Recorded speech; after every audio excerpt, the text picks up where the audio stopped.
शिव सनकादिक आदिक इंचित, शेष न पावत पार मेरे वाला जी, शेष न पावत पारे, शेष न पावत पारे।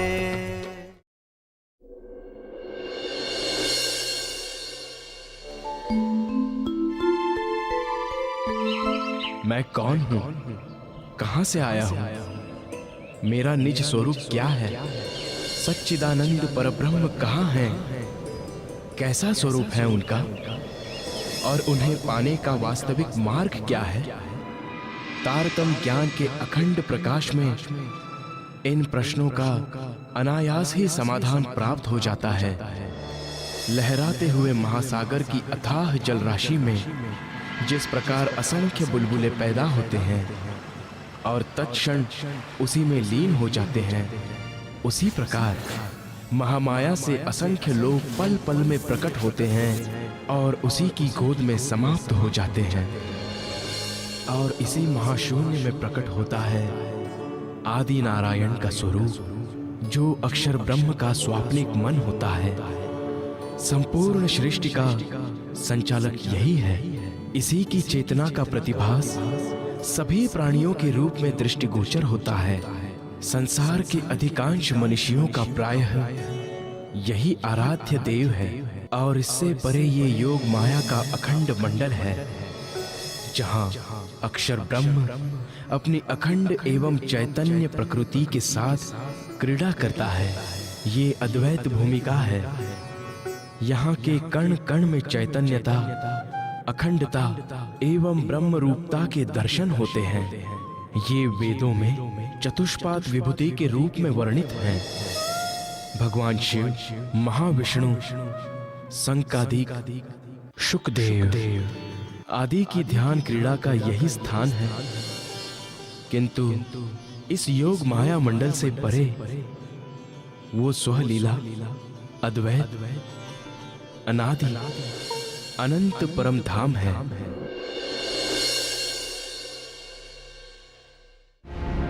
प्रणाम सद्गुरु महाराज।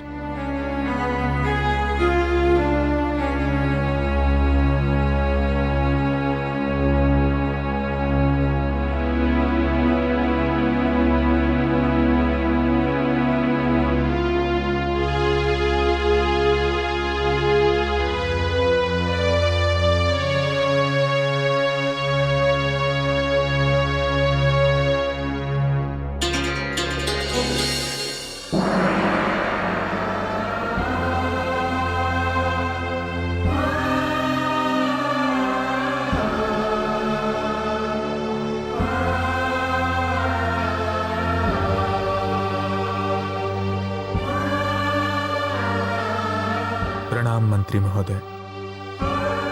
प्रणाम मेहराज जी, आइए।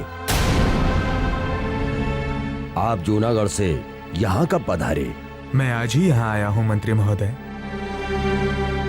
यहाँ आकर पता चला कि कुतुब खान ने नगर को घेर रखा है और हमले की आशंका से सारी प्रजा भय से दुखी है। लेकिन क्या करें हम? 9 लाख रुपया मांग रहा है वो। कहाँ से लाएं इतना धन हम एक साथ? लेकिन कुछ न कुछ तो करना होगा, नहीं तो सारा नगर बर्बाद हो जाएगा। अब एक ही तरीका बचा है। यदि आप दीवान का कार्यभार संभाल लें और कुतुब खां को आश्वासन दें, यदि हमें कर चुकाने के लिए कुछ और समय की मोहलत मिल जाए तो हम कुछ न कुछ अवश्य कर पाएंगे।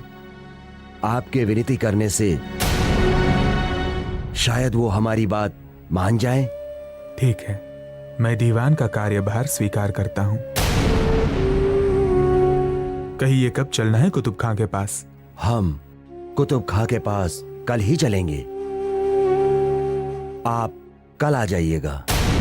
ठीक है, अब मुझे आज्ञा दीजिए। प्रणाम। प्रणाम।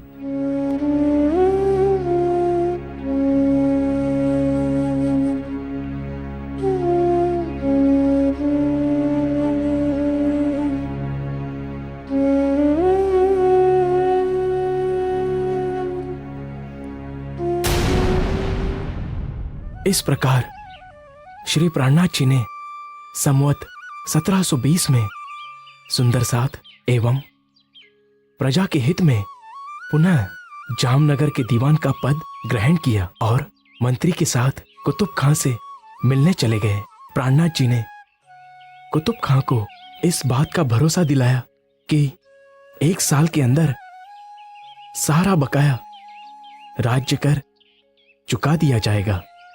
प्राणनाथ जी की ईमानदारी और विनम्रता से प्रभावित होकर कुतुब खान 1 साल की मोहलत देकर सैनिक सहित वापस अहमदाबाद लौट गया। इस समाचार को पाकर सभी सुंदर साथ एवं नगरवासी शांति का अनुभव करते हैं। धीरे धीरे 1 वर्ष बीत जाता है, किंतु कर की संपूर्ण राशि जमा न हो पाई। कुतुब खां का संदेशा आया है कि जल्दी से जल्दी राज्य कर का 9 लाख रुपया भिजवाओ, नहीं तो हमला कर दिया जाएगा। किंतु पूरी रकम तो अभी भी हमारे पास जमा नहीं हो पाई है। अब क्या करें? हमारे पास जितनी भी रकम जमा है उसे लेकर हमें कुतुब खां को समझाने के लिए अहमदाबाद जाना होगा। शायद वो हमें और मोहलत दे दे। ठीक है, बताइए कब प्रस्थान करना है? हम कल ही यहां से प्रस्थान करेंगे। अब आप जाओ और जाने की तैयारी करो।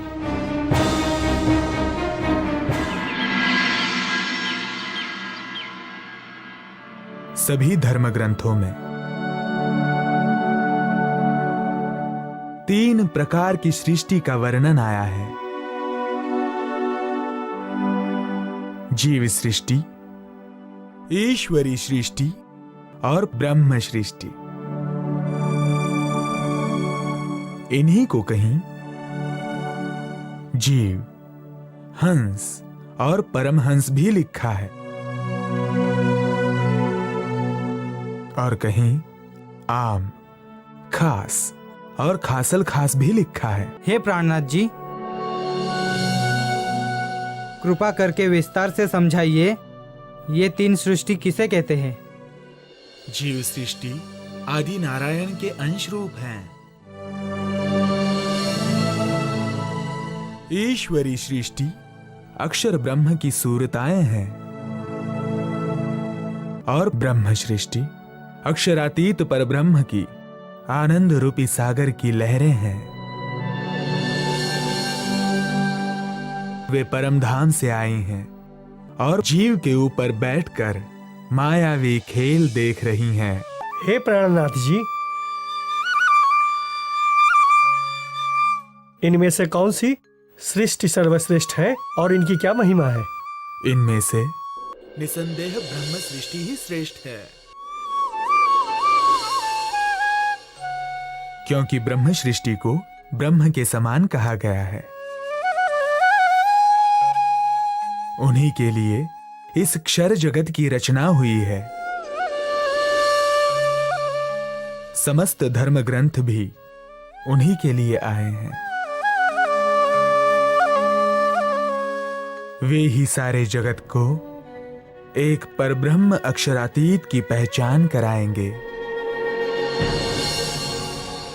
और उनके लिए अखंड मुक्ति का द्वार खोलेंगे। फिर अपने निज घर परम धाम में अपने मूल तनों में जागृत होंगी, जहां एक पल भी समय बीता नहीं है। उन सभी ब्रह्मात्माओं के चरणों में कोटि कोटि प्रणाम।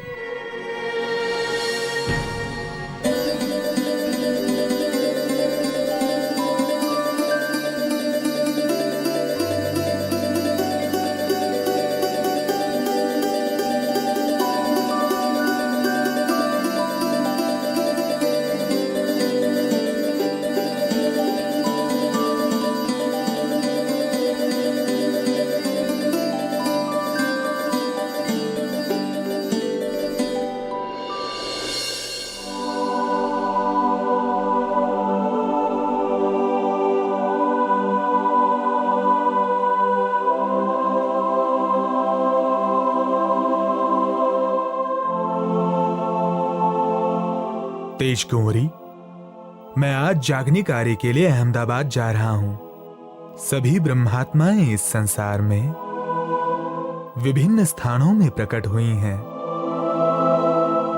और अपने निज स्वरूप को भूल गई हैं। उन्हें खोजकर उनकी आत्म जागृति करनी है। अतः तुम अपने पीहर चली जाओ, मैं वहां शीघ्र ही आकर तुमसे मिलूंगा। आप धन्य हैं स्वामी, आप चिंता ना करें। सुंदर साथ की सेवा के लिए मैं आपसे जुदा होने का कष्ट भी सहन कर लूंगी। मेरी हमेशा यही इच्छा रहेगी कि आपका सानिध्य मुझे पल पल प्राप्त होता रहे। ठीक है, तुम मेरे लिए भोजन परोस दो, मैं तब तक जाने की तैयारी करता हूं।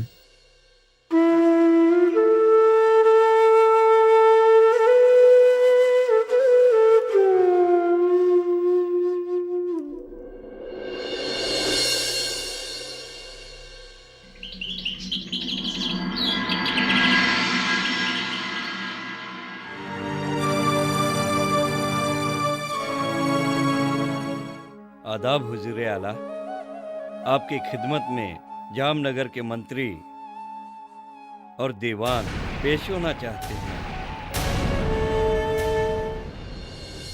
जी हुजूर।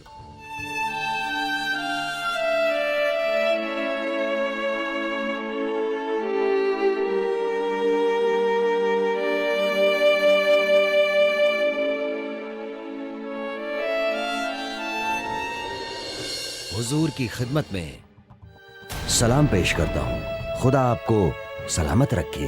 ठीक है, राज्य कर की रकम लाए हो? जी हाँ, पूरी तो नहीं, किंतु 8 लाख की व्यवस्था हो गई और 1 लाख बाकी है। वो भी शीघ्र ही हम जमा करवा देंगे। क्या जमा करवा दोगे? 1 साल कम पड़ गया था क्या? सिपाहियों, दोनों को पकड़कर बंद कर दो।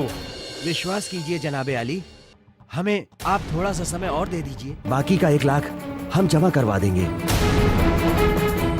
यदि मुझ पर भरोसा ना हो तो आप हमारे दीवान को जमानत के रूप में रख लीजिए। क्यों दीवान जी? जी जी हुजूर आला। किंतु हमें जाने दीजिए। ठीक है, मैं तुम्हें 5 महीने की मोहलत देता हूं। तब तक तुम्हारा ये दीवान हमारे पास नजरबंद रहेगा। यदि बकाया धनराशि समय पे नहीं पहुंची तो तुम्हारे दीवान की इज्जत नहीं रखूंगा। सिपाही, दीवान को नजरबंद कर लो।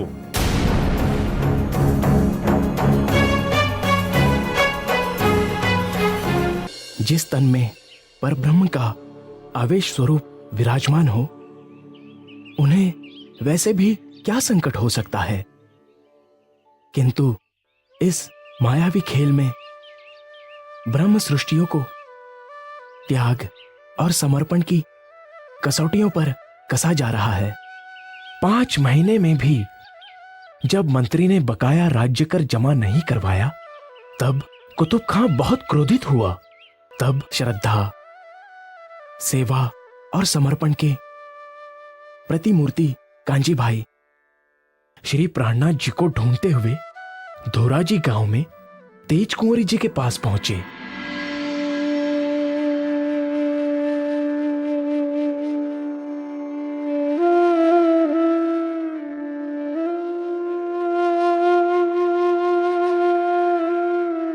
पांच महीने हो गए, किंतु स्वामी अभी तक नहीं आए।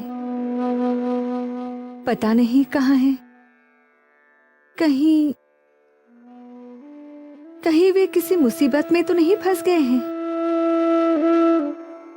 प्रणाम बाईजू। प्रणाम कांजी भाई, आप ठीक समय पर आए हैं। मैं बहुत चिंता में थी। क्या आपको पता है कि हमारे प्राणनाथ कहाँ हैं? जी, मैं तो स्वयं उन्हें खोजते हुए यहाँ आया हूँ कि कहीं वे अहमदाबाद में कुतुब खां से मिलकर शायद यहीं आ गए हो। क्या वे अहमदाबाद कुतुब खां से मिलने गए थे? मुझसे तो उन्होंने कहा था कि वे जागनी कार्य से जा रहे हैं।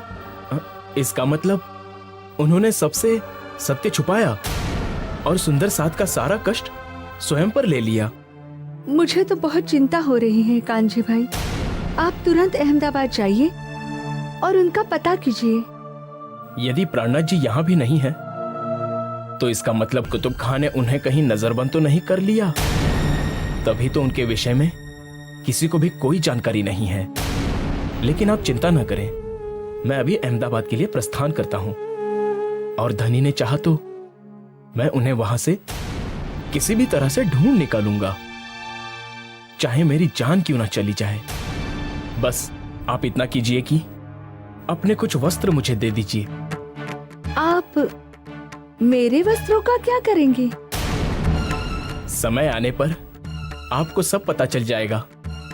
बस अब विलंब ना कीजिए, मुझे अपने वस्त्र दे दीजिए। तेज कुंवरी ने जान लिया, संकट में है नाथ। वस्त्र कान जी को दिए अति श्रद्धा के साथ।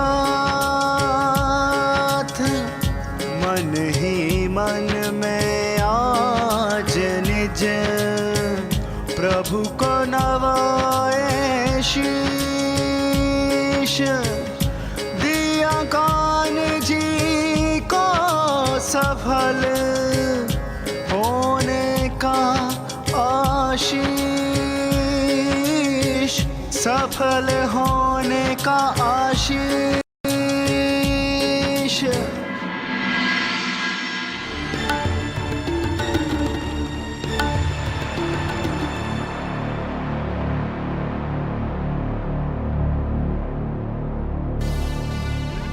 ये दीवान की बीवी है और उनके पास इनसे मिलने का फरमान है। ठीक है मोहतरमा, आप अपने शौहर से मिल सकती हैं।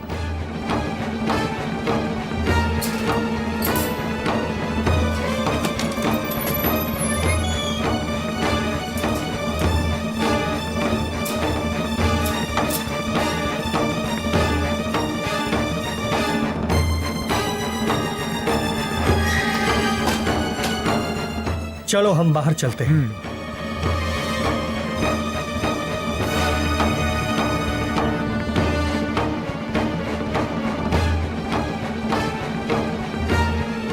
कांजी आप? चौंकिए नहीं प्राणनाथ जी, और जल्दी कीजिए। आप मेरे वस्त्र पहनकर यहाँ से बाहर चले जाइए और मैं आपके स्थान पर यहाँ रुक जाता हूँ। आप मेरे स्थान पर? नहीं नहीं, इससे तो आपका जीवन संकट में आ जाएगा। समझने का प्रयास कीजिए प्राणनाथ जी। सुंदर साथ और समस्त जगत के लिए आप जरूरी हैं, मैं नहीं। और वैसे भी श्री राज्य की कृपा से मुझे कुछ नहीं होगा। अब आप जल्दी कीजिए, हमारे पास समय कम है। इस स्थिति को देखकर मन में संशय हो सकता है कि प्राणनाथ जी तो अक्षरातीत परब्रह्म के स्वरूप हैं, तो फिर उन्होंने ऐसा क्यों किया? स्वयं निकल गए और कांजी भाई को संकट में छोड़ दिया। पर ब्रह्म की लीला ही विचित्र होती है, जिसे समझना कठिन होता है। जिस प्रकार कंस के कारागृह में जब कृष्ण जी का जन्म हुआ, तब वे स्वयं निकल गए और यशोदा की बच्ची को भिजवा दिया, किंतु ये तो लीला मात्र थी। उस बच्ची को भी कुछ नहीं हुआ। उसी प्रकार श्री जी के निकलने के बाद कांजी भाई को भी कुछ नहीं हुआ। वे भी श्री राज्य की कृपा से सुरक्षित आ गए। सुनवाई के लिए जब उन्हें कुतुब खां के दरबार में हाजिर किया गया,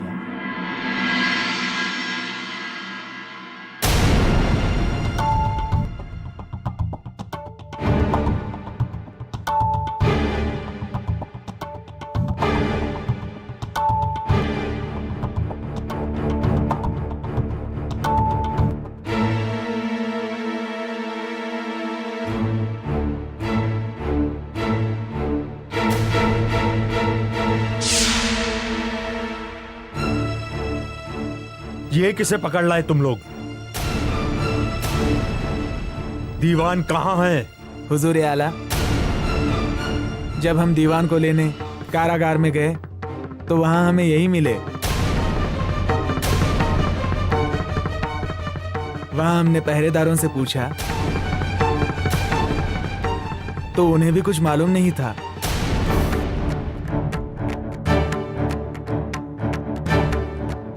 यदि तुम अपनी जिंदगी चाहते हो तो सच सच बता दो, दीवान कहाँ है और तुम उसकी जगह कैसे आ गए? दीवान की नहीं, तुम अपनी चिंता करो कुतुब खां।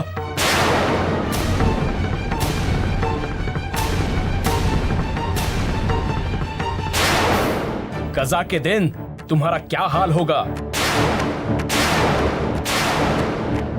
सत्ता के नशे में निर्दोष जनता पर जो अत्याचार कर रहे हो, उसकी सजा तुम्हें कयामत के दिन अवश्य भुगतनी पड़ेगी। जब कज़ा के दिन अल्लाह ताला सबका न्याय करेंगे, उस दिन तू नहीं बच सकेगा।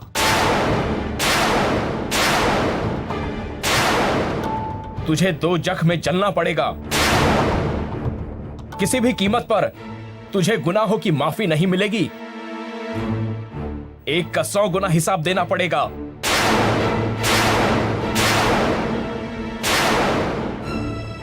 लगता है ये कोई दीवाना खुदा का फकीर है। इसे सिपाहियों ने गलती से पकड़ रखा है।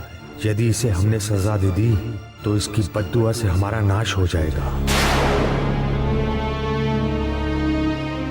सिपाहियों, लगता है इसे किसी ने गलती से पकड़ लिया है। ये तो खुदा का नेक बंदा लगता है। वैसे भी ये दीवान तो है नहीं, इसलिए मेरा आदेश है इसे तुरंत छोड़ दिया जाए और रास्ते में इसे खाने के लिए अच्छा खाना भी दे दिया जाए, ताकि ये यहां से खुशी खुशी जाए और हमें दुआ दे। जी हुजूर आला।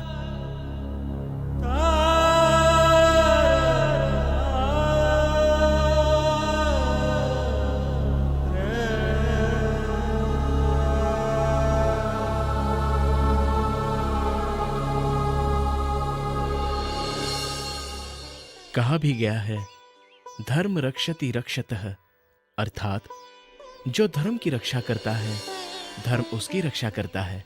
ऐसे ही कांजी भाई अक्षरातीत परब्रह्म की कृपा से सकुशल छूट गए और सीधे धोराजी जाकर तेजकोरी जी से मिले। उन्हें सारी बात बताई। फिर उन्हें लेकर देव बंदर के लिए प्रस्थान करते हैं। इधर श्री प्राणनाथ जी पहले ही देव बंदर पहुंच गए थे। वहां एक पुराने सुंदर साथ जयराम भाई रहते थे, जो देवचंद्र जी के समय के सुंदर साथ थे। उनकी आत्मा जागृत करने के लिए जब श्री प्राणनाथ जी उनके घर गए,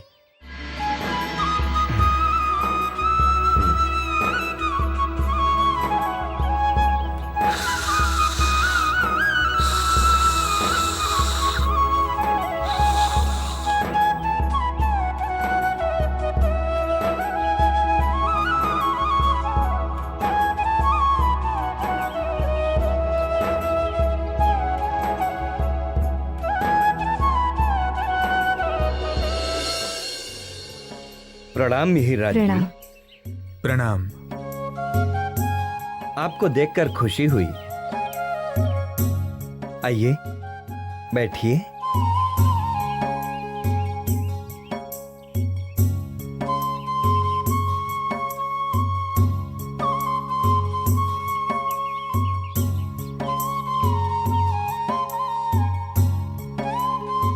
बताइए, कैसे हैं आप? कैसे यहाँ आना हुआ? जयराम भाई, यहाँ मैं आपसे ही मिलने आया हूँ, ये देखने के लिए कि माया में आपका क्या हाल हो गया है। इतना समय हो गया आपको सुंदर साथ बने हुए, किंतु आपने न किसी को ब्रह्म ज्ञान सुनाया और ना किसी आत्मा की जागृति की।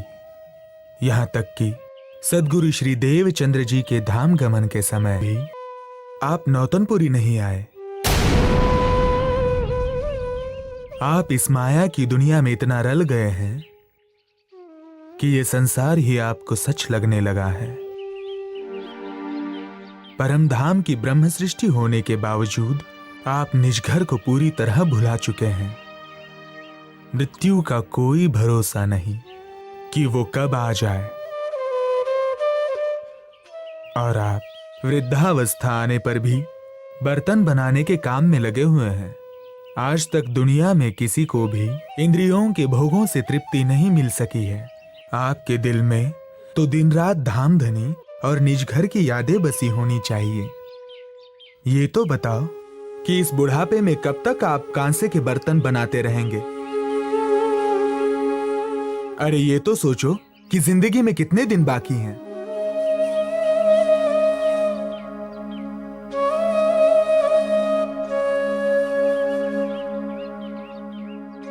धिक्कार है मुझे और मेरे जीवन को, जो मैं इस झूठी माया में उलझकर अपनी आत्मा के प्रियतम अक्षरातीत श्री राज जी को भूल गया।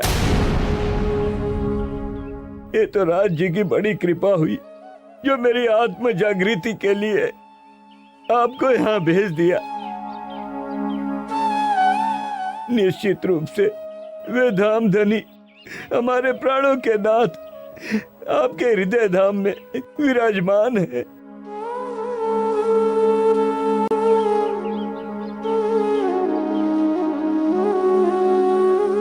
हे प्राणनाथ जी, भोजन का समय हो गया है। कृपया भोजन ग्रहण कीजिए।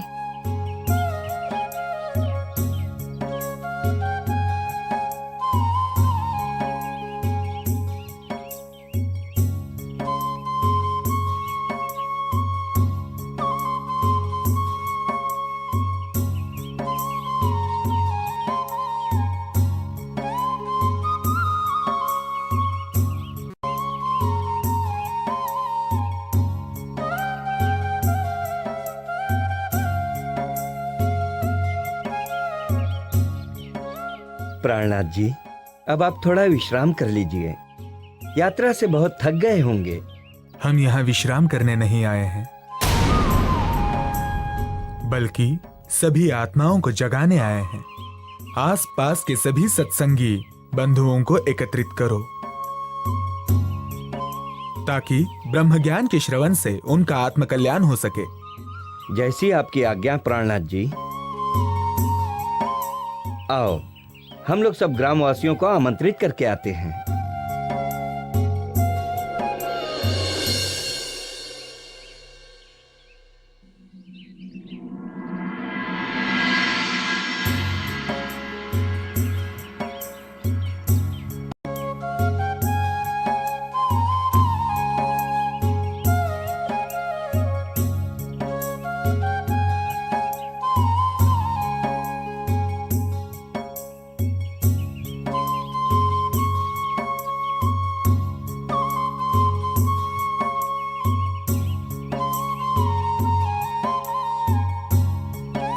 प्रणाम।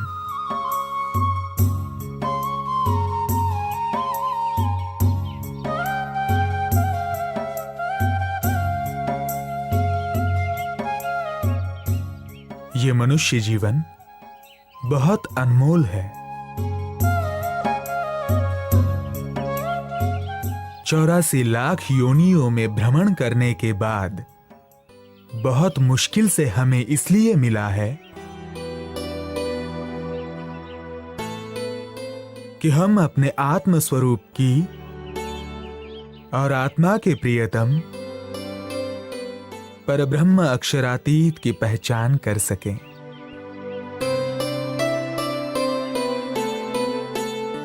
हम कौन हैं, कहां से आए हैं, इसका ज्ञान हुए बिना अनेक जन्मों तक भक्ति करते रहने पर भी अखंड मोक्ष की प्राप्ति नहीं हो सकती। ये शरीर और ये संसार नश्वर है, किंतु आत्मा तो अखंड अविनाशी है। उसका निज स्वरूप इस नश्वर जगत हद बेहद से परे अक्षरातीत परब्रह्म के दिव्य परम धाम में है। वो प्रेम व आनंद का धाम है, उसे याद कीजिए। हे प्राणनाथ जी, हम भक्ति करना तो चाहते हैं, किंतु क्या करें? हमें सांसारिक कार्यों से समय नहीं मिल पाता है। ब्रिज की गोपियों को याद करो। उन्होंने घर बैठे सहज परब्रह्म की कृपा दृष्टि को प्राप्त किया। उन्हें भी तो बहुत सारे गृह कार्य करने पड़ते थे, किंतु पल पल उनका ध्यान प्रियतम के ही चरणों में लगा रहता था। संसार की जरा भी चाह न थी उनके दिल में। श्री राज जी के प्रेम में ही दिन रात डूबी रहती थीं। हम ब्रह्मात्माएं ही तो वहां गोपियों के रूप में थी, जो पुनः इस जगत में मनुष्य तन धारण करके आई हैं।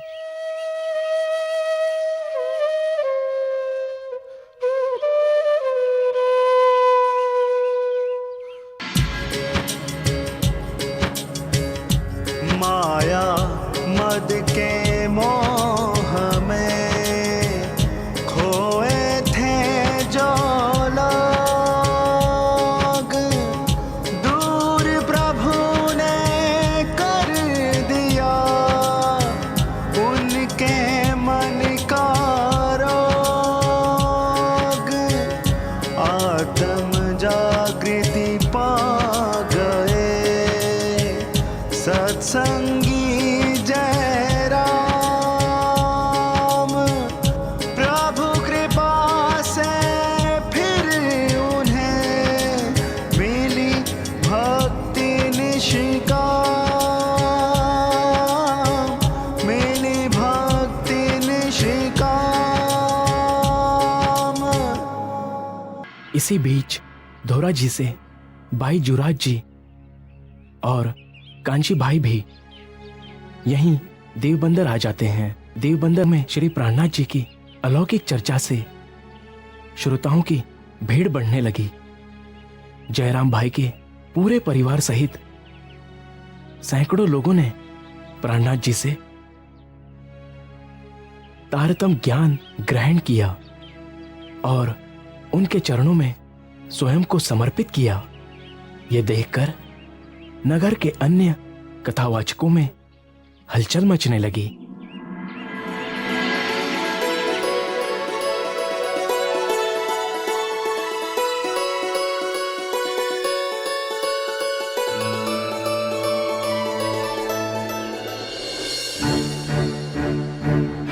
अरे रुको। प्रणाम पंडित जी। अरे प्रणाम बाद में, मुझे तुमसे कुछ बात करनी है। क्या बात है? तुम सब आजकल मेरी कथा में क्यों नहीं आते? पंडित जी, जब से जयराम कंसारा के घर प्राणनाथ जी आए हैं, तब से हम सब वही ज्ञान चर्चा सुनने जाते हैं। क्यों? वो ऐसा कौन सा अनोखा ज्ञान सुनाता है जो मैं नहीं सुनाता? वे हमें अखंड ब्रज और रास का अलौकिक ज्ञान सुनाते हैं, जो हमने पहले किसी से नहीं सुना। और यही नहीं, वे तो इससे भी आगे दिव्य परम धाम का वर्णन भी सुनाते हैं। अरे वो सब तो मैं भी सुना सकता हूँ। अच्छा, तो पंडित जी कृपा कर बताइए कि महाप्रलय में जब 14 लोगों का लय हो जाएगा, तो अखंड ब्रज व रास लीला कहाँ रहेगी? अच्छा, ये बताइए कि क्षर और अक्षर के परे सच्चिदानंद परब्रह्म कौन है और उनका स्वरूप कैसा है?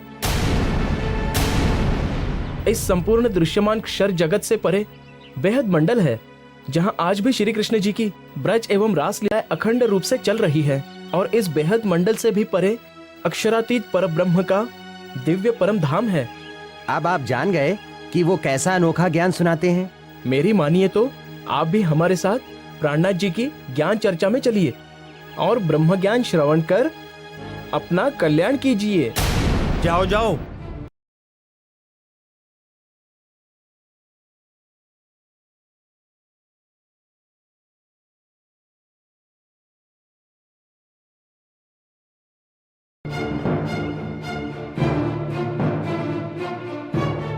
ऐसे तो धीरे धीरे हमारे सारे श्रोता वहां चले जाएंगे, तो फिर हम किसको कथा सुनाएंगे? हमें कुछ ना कुछ तो करना ही होगा।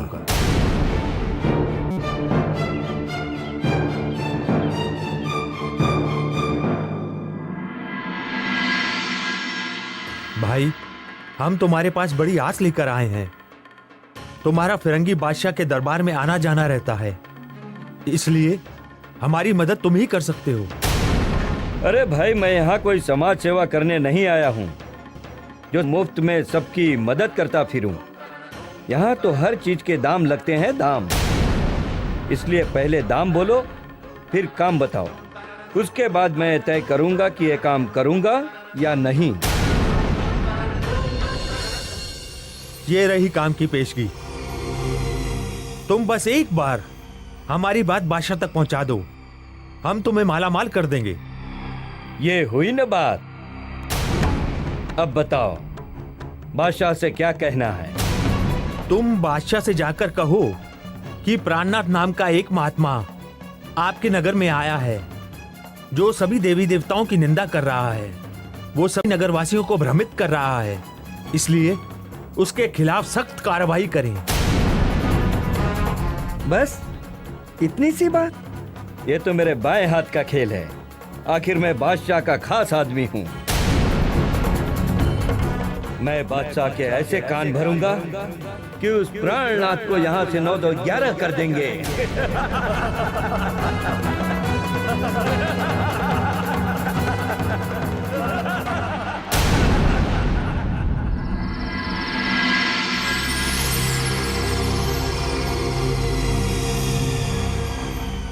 भाइयों, एक बुरी खबर है। धनजी भाई नाम का एक चुगलखोर जो यहाँ के बादशाह के बहुत करीब है और जिसकी बात को बादशाह कभी अनसुना नहीं करते, वो प्राणनाथ जी की शिकायत लेकर बादशाह के पास जा रहा है। ये आप क्या कह रहे हो भाई? भला प्राणनाथ जी से उनको क्या शिकायत हो सकती है? उसे कोई शिकायत नहीं है। उसे तो इस गांव के कुछ पंडितों ने झूठी शिकायत करने को भेजा है।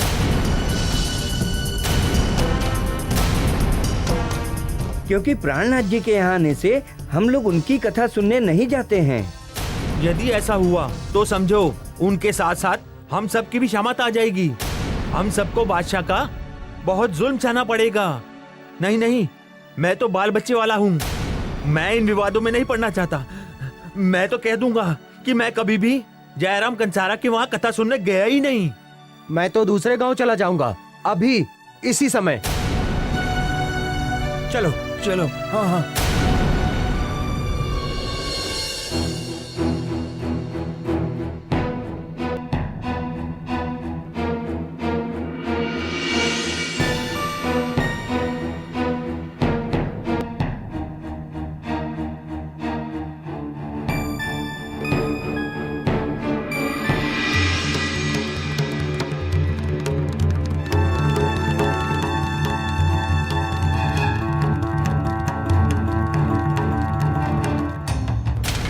अरे मित्र, इतनी जल्दी में कहाँ जा रहे हो? कोई जरूरी काम है? हाँ भाई, मुझे बहुत जरूरी काम है, लेकिन मैं अभी नहीं बता सकता। मुझे जल्द ही बादशाह के पास पहुंचना है। बादशाह से आप कुछ देर बाद भी मिल सकते हो। जरा मुझे बताओ तो सही कि बादशाह से ऐसी कौन सी जरूरी बात बताने जा रहे हो? मैं एक महात्मा की शिकायत करने जा रहा हूँ, इसीलिए मुझे बादशाह से मिलना है। महात्मा की शिकायत? कैसी शिकायत? एक प्राणनाथ नाम का महात्मा है जो सारे देवी देवताओं की निंदा करता है और सारे नगरवासियों को गुमराह करता है। क्या तुमने स्वयं उस महात्मा को निंदा करते हुए देखा है या दूसरों की बात सुनकर ये बात बता रहे हो? मैंने तो उन्हें कभी निंदा करते हुए नहीं देखा है। मैं तो उस महात्मा को जानता तक नहीं हूँ। मुझे तो कुछ पंडितों ने ऐसा बताया है। भाई मेरे, जिसे तुमने देखा नहीं, जिसे तुमने सुना नहीं, उसकी शिकायत करने जा रहे हो? तुम्हें ऐसा नहीं करना चाहिए। हो सकता है कि ये बात झूठी हो और वो महात्मा सच्चे संत हों। ये फिरंगी बादशाह बड़ा जालिम है, ये बात तुम अच्छी तरह से जानते हो। यदि तुम्हारी बात को सच मानकर बादशाह ने उस महात्मा को कुछ कठोर दंड दे दिया और उस महात्मा को दुख पहुंचा, तो उसकी आहें तुम्हें शांति से नहीं रहने देंगी। उसकी बद्दुआ से तुम्हारा सब कुछ नष्ट हो जाएगा। तो फिर क्यों कुछ लोगों के कहने में आकर एक महात्मा की बद्दुआ ले रहे हो? उसने भला तुम्हारा क्या बिगाड़ा है जो तुम उसका अहित करने जा रहे हो? तुम सही कह रहे हो मित्र। मैं धन के लालच में आकर बहुत बड़ा पाप करने जा रहा था। तुमने मुझे रोक लिया। अब मैं वापस चलता हूँ। अरे, मैंने अपने मित्र को धन्यवाद तो कहा ही नहीं।